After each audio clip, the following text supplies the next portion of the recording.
8 మధ్యలో కారుమూరి వెంకటరెడ్డి గారిని వచ్చి అరెస్ట్ చేసి తీసుకెళ్ళడం జరిగింది.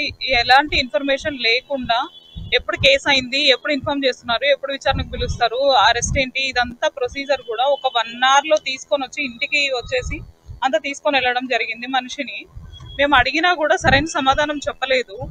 అండ్ ఇంకొకటి ఏంటంటే ఫోన్లు కూడా తీసేసుకున్నారు. ఎవరికి ఇన్ఫార్మ్ చేయొద్దు, ఇష్యూని పెద్ద చేయొద్దు, దీన్ని పెద్ద ఇష్యూ చేయొద్దు, దాని తర్వాత వచ్చే కాన్సిక్వెన్సెస్ అన్ని మీరే ఫేస్ చేయాల్సి ఉంటుంది, అది ఆలోచించుకొని ఉండండి అన్నట్టు మాట్లాడటం జరిగింది.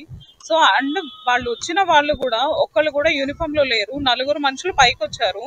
అలాగే 10 మంది వరకు కూడా కింద ఉన్నట్టు తెలిసింది సెక్యూరిటీ దగ్గర. వీళ్ళందరూ వచ్చి తీసుకొని వెళ్ళడం జరిగింది. కాబట్టి వాళ్ళు నిజమైన పోలీసులు అవునో కాదో మాకు ఇప్పటి వరకు తెలియదు. ఎందుకంటే నోటీసులు కూడా మాకు చూపించలేదు, వాళ్ళ ఐడి కార్డులు చూపించలేదు. And more over civil dress లో వచ్చారు. సో ఇదంతా మాకు చాలా అనుమానాలు ఉన్నాయి కాబట్టి వచ్చి పోలీస్ స్టేషన్ లో కంప్లైంట్ ఇవ్వడం జరిగింది.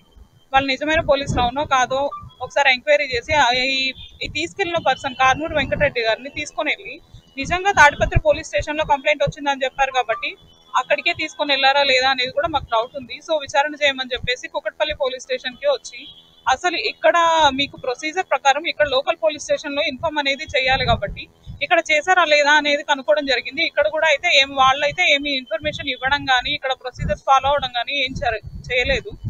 సో మాకున్న డౌట్ల ప్రకారం మేము ఇక్కడ కంప్లైంట్ ఇవ్వడానికి రావడం జరిగింది. అండ్ వాళ్ళు కూడా కంప్లైంట్ తీసుకొని అక్నాలెడ్జ్మెంట్ ఇచ్చారు.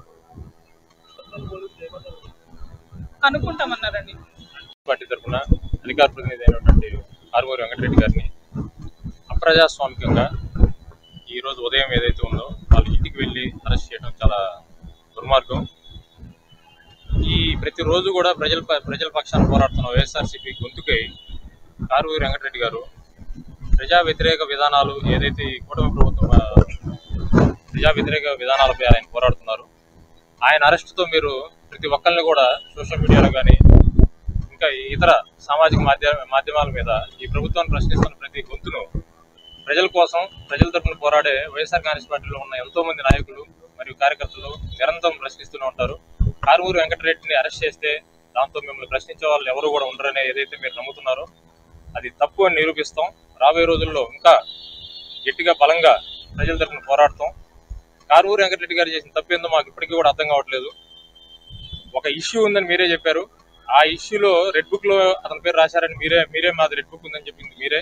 స్వయంగా ఈ రాష్ట్ర ముఖ్యమంత్రి అయినటువంటి చంద్రబాబు నాయుడు గారి కొడుకైన లోకేష్ గారు అనింది రెడ్ బుక్ అనేది ఆయనే ప్రకటించుకున్న బుక్ అది.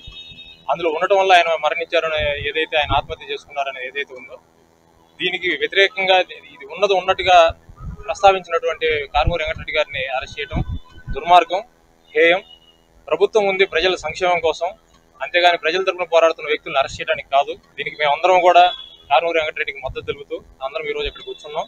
రాబోయే రోజుల్లో మీరు ఒకరినో ఇద్దరినో 30 మందినో 40 మందిని అరెస్ట్ చేస్తే ఆగేది కాదు. ఇది వైఎస్ఆర్ కాంగ్రెస్ పార్టీకి 40% ప్రజల మద్దతు ఉంది. వాళ్ళందరి తరఫున మేమందరము వాళ్ళ గొంతుకై పోరాడుతూ ఉంటాం. ఈ విధంగా అట్లే మా వదినికి అందరం కూడా అండగా నిలబడతామని చెప్పేసి తెలియజేస్తాం.